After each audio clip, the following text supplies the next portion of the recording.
Guys, wanted to take an opportunity to show you a new way of thinking about where that KW expression came from, because I think that a number of you felt a little unsatisfied with how we got there or where it came from in class on Wednesday. So I wanted to remind you guys of where we began our observations that day. I showed you guys a whole bunch of different solutions of different pHs, but one of the things we saw was that every one of the test tubes full of deionized water that I had, before I put something else into them, they were yellow. They were a pH of 7.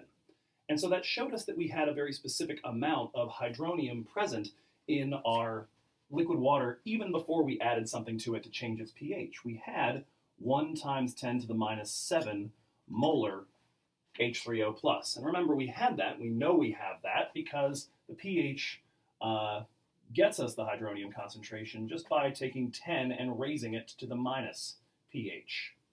Okay, so just kind of the inverse of what we looked at in the definition beforehand of the pH. Now, what we saw at the time is that for a neutral solution, for anything neutral, anything like liquid pure water, I would have to have the exact same amount of hydroxide as I have of hydronium, because the only way I'm making hydronium is by transferring an H plus from one water molecule to another one. So in that situation, I'd have to have the same amount of both of these. They'd both be 1 times 10 to the minus 7 molar. And under those conditions, we stay put. We don't see any further change. You weren't watching the color go back and forth between blue and red and green and yellow and so forth. It stayed yellow. So that told us we were at equilibrium. And so let's just think back to what that means. Equilibrium means my forward reaction, which in this case is one water molecule giving an H plus to another one, is being exactly canceled out. It's got the exact same rate as the reverse reaction, which would be one of these hydroniums finding one of those hydroxides, and remember, there aren't a whole lot of them in there, but finding one of those hydroxides, hitting it, and transferring the H plus back to it to remake the waters. So we have two equal rates going on here. Now, I asked you in class, what would happen if I took one of these concentrations, let's say the hydroxide concentration, and suddenly changed it to 1 times 10 to the minus 6 molar. So in other words, multiplied it by 10. Well, let's consider what that means regarding the rates. We've done this before with Le Chatelier's principle. We know that doesn't change the forward rate. And in fact, the unique thing about this particular equilibrium is there's really not much of anything I can do to change the forward rate short of playing around with activation energy or changing the temperature. Concentration's not going to do it because keep in mind, this water is a liquid. In that sample, basically what this equilibrium tells us is that 1 out of every 10 million molecules has turned into those two ions. The other 9.999999 million of them are still water. And they're in the liquid phase. They're condensed. They're as crowded as they can possibly get with one another. So there's no way that I can change that rate because I can't make those water molecules hit each other any more often than they already do. And so the only thing I can play with is my reverse rate. And just by the simple conversion model, if I've got 10 times as many hydroxide ions as I had before, I'm going to have 10 times as many collisions as I had before. I'm going to have a 10 times faster reverse rate. So at this point, Le Chatelier already told us this reverse rate is going to win out for a while. I'm going to kick backwards and start destroying things. Now, we saw from those bar graphs in class the other day that I can't really do much to destroy this because every time I destroy one of these, I destroy a hydronium as well. So that's as much hydronium as I can possibly destroy. And so this is going to essentially remain constant because this is a lot bigger than that. And so even if I destroyed every last hydronium, it would barely make a dent in my amount of hydroxide. And so all I can really do is reduce this to a number that will get my collision frequency right again. What we said here was that I multiplied that amount of hydroxide by 10. The only way to get the collision frequency back down to what it was before I did this is going to be to divide that quantity by 10, because I now need to have 10 times fewer partners for the hydroxides to crash into, because I really can't reduce the amount of hydroxide by very much. I can only mess with hydronium. And so if I do that, if I divide this thing by 10, I wind up with 1 times 10 to the minus 8 molar. And at that point, if I've done those two things, let's finish the parentheses. If I do those two things, I should have the same collision frequency I had before. I've got 10 times more of this, but they have 10 times fewer of those to run into, so they hit each other at exactly the same frequency. Take note that if I multiplied this by 1,000, I'd have to divide that by 1,000. If I multiplied this by 1,000,000, I'd have to divide that by 1,000,000. And so we see two things from this. First off, we see how it is that adding hydroxide is going to affect the hydronium concentration, because reestablishing the equilibrium is going to involve destroying a lot of this and a little bit of that. What we also can see from this particular demonstration is that whatever I do to this, I have to do the exact opposite mathematical operation to that. If I multiply this by something, I have to divide that by the same quantity, and vice versa. And so this is an important realization for us, because that kind of behavior, we have a word for that. We call it inverse proportionality.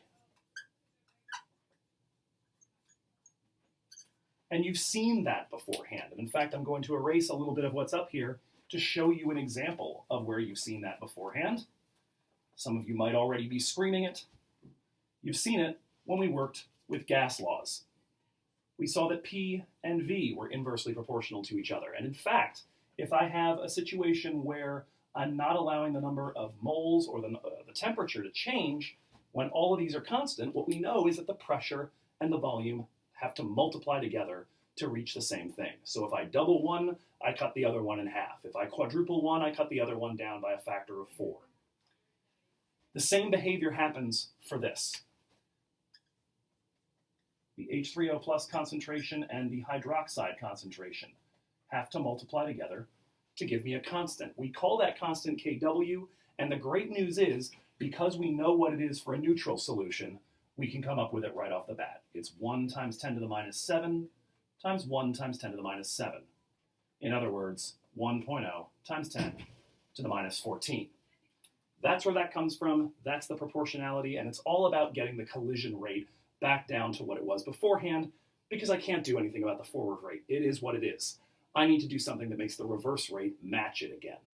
You know what, while I've got you here, one other thing that I got a chance to talk with my second class about, but not my first class, was a very specific example of a buffer, and one that I particularly love. It's a biological one. This is the buffer system present in your bloodstream, and so let me just remind you of what it takes to have a buffer. We said before that you've got to have a weak acid, and you also have to have that weak acid's conjugate base. And as a reminder, that works as well if I have a weak base and its conjugate acid. Either way, I set up an equilibrium like this. And so in your bloodstream, you have dissolved a lot of bicarbonate ion and a lot of carbonic acid. A lot is a relative term, but you have appreciable amounts of both of them.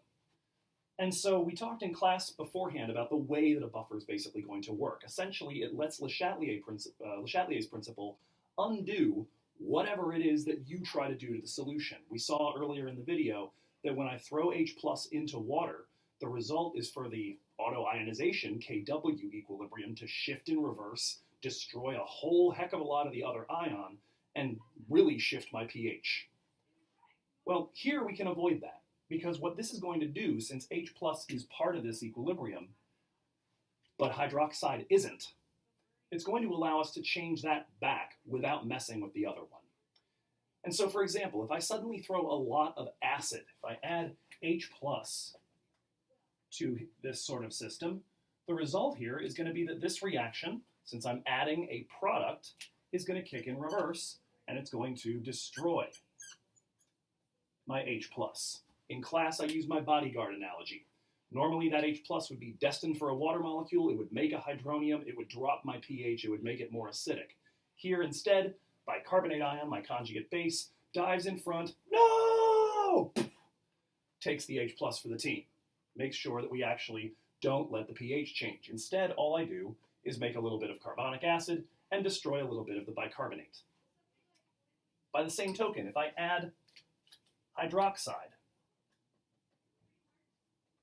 which is then going to in turn react with my hydronium, with my H plus, the result of this is going to be to destroy H pluses in solution. And again, if I started going in willy-nilly, adding hydroxide moving the autoionization equilibrium back, destroying a ton of hydronium, I'd make my solution a lot more basic. I'd make my pH jump.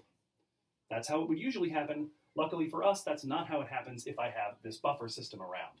Because now, instead, when I start losing hydronium, when I lose my product, the reaction shifts forward. It makes up more hydronium. Or if you still like the bodyguard analogy, it's a little weirder this time, but now the hydroxide comes in saying, where's a proton I can rip off? And instead of getting it from water, instead of messing around with hydroniums, our weak acid over here, carbonic acid, is going to jump out. No! Take mine. It's just going to say, I can give you my hydronium, my H+, and as a result, I make a little bit less of him, I make a little bit more of him, and I remake the hydrogen ions that I would have destroyed otherwise. I regenerate my H+. Now, what's so cool about this particular equilibrium is that we can see evidence of it in our day-to-day life. Like I told you, this is in our bloodstream. And you guys know one other thing that we've talked about that carbonic acid does. You think back to our good old vinegar baking soda volcano. We know that this decomposes. It makes carbon dioxide and water. So think about what you do, for instance, when you go out running. When we run, we generate lactic acid in every one of our muscle cells. Once we get to anaerobic respiration, that acid takes our blood pH and depresses it. It makes it more acidic. Well, our brain has a sensor, essentially, a physiological sensor for the pH of our blood, and it knows how to mess with it. When I start to make the H+, this reaction, both equilibria, kick toward the left. I make some carbonic acid, which also causes me to make some CO2. So what do you do when you run? You breathe harder. And as a result, by expelling all that carbon dioxide, getting rid of it, you pull this thing over to this side and make sure that your H+ concentration isn't changing a ton. You're making it over on this side, you're getting rid of it over here. By the same token, if you've ever hyperventilated when you weren't working out, you know it makes you dizzy. And you know it makes you dizzy because you do all of this in the absence of any source of H+. You're not generating H+, but you are destroying it as the CO2 is going out. You're throwing away your CO2, it pulls the equilibrium all the way in this direction. H+ goes away. So what are you asked to do when you have that issue, when you're hyperventilating? You're generally told to breathe into a bag. And the reason we do that is because you re-inhale your carbon dioxide and you stop this process from happening, from causing yourself to get lightheaded. I don't know if you guys remember me nearly making myself pass out when we were doing the titration lab and I was breathing into the flask, but that was me using my CO2 at great personal risk. And so that's the way we can kind of let this buffer system and let this general equilibrium and let Le Chatelier's principle help us understand some things that actually happen in the human body.